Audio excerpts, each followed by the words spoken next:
Hello viewers, Assalamu alaikum. Welcome my channel and welcome my another blog. আমার চ্যানেলে আবারও সবাইকে স্বাগতম। আশা করি সবাই ভালো আছেন।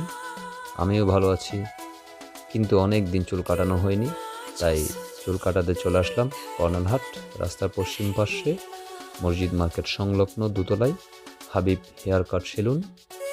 খুবই সুন্দর এবং পরিচ্ছন্ন একটি দোকান। সবচেয়ে যেটি সুন্দর বলা চলে তাদের আচার ব্যবহার। ঢুকতেই তারা আমাকে বসতে দিল এবং চায়ের আপ্যায়ন করালো, সেই সাথে গুগল ডিজাইন থেকে বিভিন্ন হেয়ার কাট দেখানোর পর আমাকে সেই অনুযায়ী হেয়ার কাট করে দিল। আশা করি যারাই আসবেন তাদের সার্ভিস দেখে খুব মনোমুগ্ধকর হবেন, খুব ভালো লাগবে। এই পর্যন্ত আজকের আমার ব্লগ। ভালো থাকবেন সবাই। আসসালামু আলাইকুম।